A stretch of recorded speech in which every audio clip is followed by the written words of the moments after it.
Analis perkarantinaan tumbuhan. 1. Seorang analis perkarantinaan tumbuhan sedang melakukan pemeriksaan pada sebuah kiriman bibit tanaman dari luar negeri. Ia menemukan gejala berupa bercak-bercak kecil berwarna coklat pada daun. Berdasarkan observasi mikroskopis, ditemukan spora berbentuk lonjong dengan sekat melintang. Organisme apakah yang paling mungkin menyebabkan gejala tersebut? A. Virus. B. Bakteri. C. Jamur. D. Nematoda. E. Fitoplasma. Jawaban yang tepat dari soal di atas adalah C. Pembahasan dari pertanyaan di atas yaitu, bahwa gejala berupa bercak-bercak coklat pada daun dan adanya spora berbentuk lonjong dengan sekat melintang yang terlihat di bawah mikroskop sangat menunjukkan infeksi jamur. Jamur patogen tanaman sering menghasilkan spora dengan karakteristik tersebut sebagai alat penyebaran dan reproduksi. Kita masuk soal berikutnya. 2. Dalam analisis risiko impor tumbuhan, metode apa yang paling tepat digunakan untuk mengevaluasi kemungkinan masuk dan menyebarnya organisme pengganggu tumbuhan karantina atau OPTK ke suatu wilayah? A. Analisis SWOT. B. Analisis cost benefit. C. Pest risk analysis atau PRA. D. Environmental impact assessment atau EIA. E. Hazard Analysis Critical Control Point atau HACCP. Jawaban yang tepat dari soal di atas adalah C. Pembahasan dari pertanyaan di atas yaitu, bahwa Pest Risk Analysis atau PRA adalah metode yang paling tepat untuk mengevaluasi risiko masuk dan menyebarnya OPTK. PRA melibatkan penilaian sistematik terhadap bukti ilmiah dan ekonomi untuk menentukan apakah suatu organisme harus diatur sebagai pes karantina dan kekuatan tindakan fitosanitari yang harus diambil terhadapnya. Kita masuk soal berikutnya. 3. Analis perkarantinaan tumbuhan menemukan larva serangga pada sampel buah impor. Setelah dilakukan rearing, diperoleh imago yang memiliki ciri-ciri, sayap transparan dengan pola garis-garis coklat membentuk huruf F, tubuh berwarna kuning kecoklatan, dan ovipositor yang panjang pada betina. Berdasarkan ciri-ciri tersebut, serangga apakah yang paling mungkin ditemukan? A. Bactrochera dorsalis. B. Ceratitis capitata. C. Anastrepa fraterculus. D. Ragoletis pomonella. E. Dacus oleae. Jawaban yang tepat dari soal di atas adalah A. Pembahasan dari pertanyaan di atas yaitu, bahwa ciri-ciri yang disebutkan, terutama pola sayap membentuk huruf F, sangat khas untuk lalat buah oriental, Bactrochera dorsalis. Spesies ini merupakan hama karantina yang sangat penting dan sering ditemukan pada buah-buahan impor. Kita masuk soal berikutnya. 4. Dalam melakukan tindakan perlakuan fumigasi terhadap komoditas pertanian impor, seorang analis perkarantinaan tumbuhan harus mempertimbangkan beberapa faktor. Manakah dari berikut ini yang bukan merupakan faktor penting dalam menentukan efektivitas fumigasi? A. Jenis fumigan yang digunakan. B. Suhu ruangan fumigasi. C. Kelembaban relatif. D. Waktu pemaparan. E. Warna kemasan komoditas. Jawaban yang tepat dari soal di atas adalah E.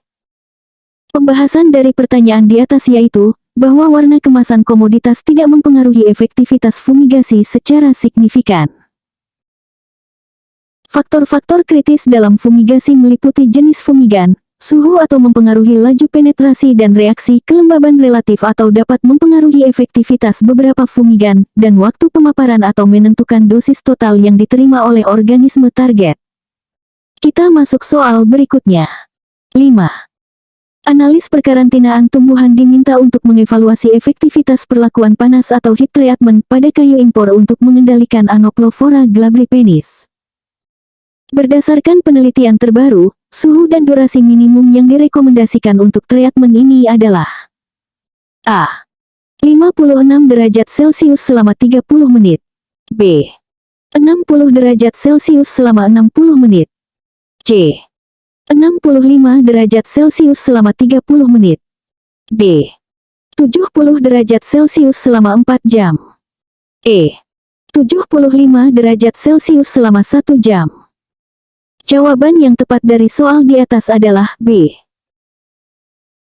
Pembahasan dari pertanyaan di atas yaitu, bahwa berdasarkan standar internasional ISPM 15 atau International Standard for Phytosanitary Measures nomor 15, yang terbaru, perlakuan panas untuk kayu harus mencapai suhu minimal 60 derajat Celcius di seluruh profil kayu atau termasuk intinya dan dipertahankan selama minimal 60 menit kontinu. Ini dianggap efektif untuk mengendalikan sebagian besar serangga kayu, termasuk Anoplophora glabripenis. Kita masuk soal berikutnya. 6.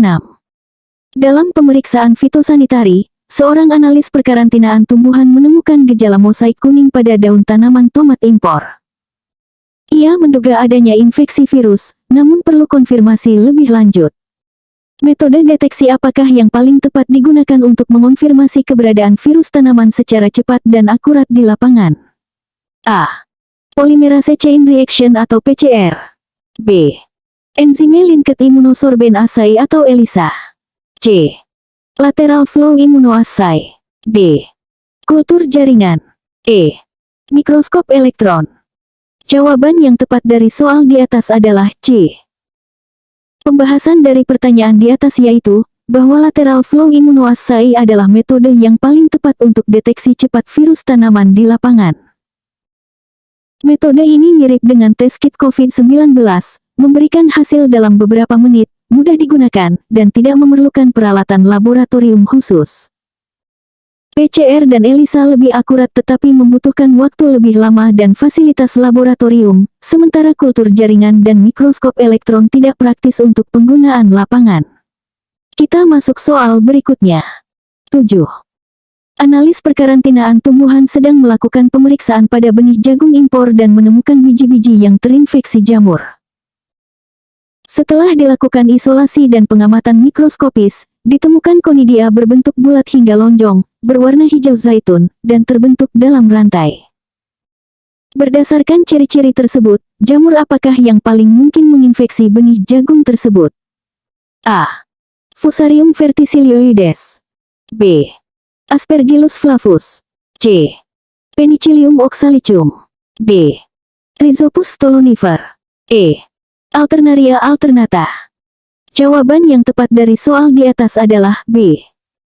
Pembahasan dari pertanyaan di atas yaitu, bahwa ciri-ciri konidia yang dijelaskan, terutama bentuk bulat hingga lonjong dan warna hijau zaitun yang terbentuk dalam rantai, sangat khas untuk Aspergillus flavus. Jamur ini merupakan kontaminan umum pada biji-bijian, termasuk jagung, dan dapat menghasilkan aflatoksin yang berbahaya bagi kesehatan manusia dan hewan. Kita masuk soal berikutnya. 8. Dalam upaya pencegahan introduksi organisme pengganggu tumbuhan karantina atau OPTK, seorang analis perkarantinaan tumbuhan harus memahami konsep area bebas hama atau pest-free area PFA. Manakah dari pernyataan berikut yang tidak benar mengenai PFA? A. PFA harus diverifikasi secara berkala untuk memastikan status bebasnya tetap terjaga. B. PFA dapat diterapkan untuk satu jenis OPTK atau beberapa OPTK sekaligus. C. Penetapan PFA memerlukan survei yang ekstensif untuk membuktikan ketiadaan OPTK target. D. Status PFA tidak dapat diberlakukan jika ada satu saja temuan OPTK target di area tersebut. E. PFA dapat mencakup seluruh negara atau hanya sebagian wilayah tertentu. Jawaban yang tepat dari soal di atas adalah D. Pembahasan dari pertanyaan di atas yaitu, bahwa pernyataan D tidak benar. Meskipun PFA idealnya bebas dari OPTK target, satu temuan tidak serta-merta menghilangkan status PFA. Jika ditemukan OPTK, dilakukan tindakan pemberantasan segera dan intensif. Jika berhasil, status PFA dapat dipertahankan dengan verifikasi dan pemantauan ketat. Fleksibilitas ini penting dalam manajemen PFA praktis, mengingat dinamika populasi hama dan tantangan dalam mempertahankan area yang benar-benar bebas hama. Kita masuk soal berikutnya. 9. Analis perkarantinaan tumbuhan diminta untuk mengevaluasi efektivitas perlakuan iradiasi pada buah mangga impor untuk mengendalikan lalat buah. Berdasarkan standar internasional terbaru, dosis minimum yang direkomendasikan untuk mencegah kemunculan imago lalat buah yang layak adalah A. 70 gray, B. 100 gray, C. 150 gray, D. 200 gray, E. 250 gray. Jawaban yang tepat dari soal di atas adalah C. Pembahasan dari pertanyaan di atas yaitu, bahwa berdasarkan ISPM 28 atau Phytosanitary Treatments for Regulated Pests yang terbaru, dosis minimum yang direkomendasikan untuk perlakuan iradiasi terhadap lalat buah pada buah-buahan dan sayuran adalah 150 gray. Dosis ini dianggap efektif untuk mencegah perkembangan lalat buah menjadi imago yang layak, sehingga menghindari risiko introduksi dan penyebaran hama ini ke area baru. Kita masuk soal berikutnya. 10. Dalam pemeriksaan fitosanitari bibit tanaman hias impor, analis perkarantinaan tumbuhan menemukan gejala berupa daun yang menggulung ke atas, klorosis, dan pertumbuhan yang terhambat. Setelah dilakukan pengujian molekuler, ditemukan RNA untai ganda. Berdasarkan temuan tersebut, patogen apakah yang paling mungkin menginfeksi tanaman tersebut? A. Tobacco mosaic virus atau TMV. B. Potato spindle tuber viroid atau Staphydi. C. Phytophthora ramorum. D. Xylella fastidiosa. E. Candidatus liberibacter asiaticus. Jawaban yang tepat dari soal di atas adalah B. Pembahasan dari pertanyaan di atas yaitu, bahwa gejala yang dijelaskan, terutama daun menggulung ke atas dan pertumbuhan terhambat, serta temuan RNA untai ganda, sangat menunjukkan infeksi viroid.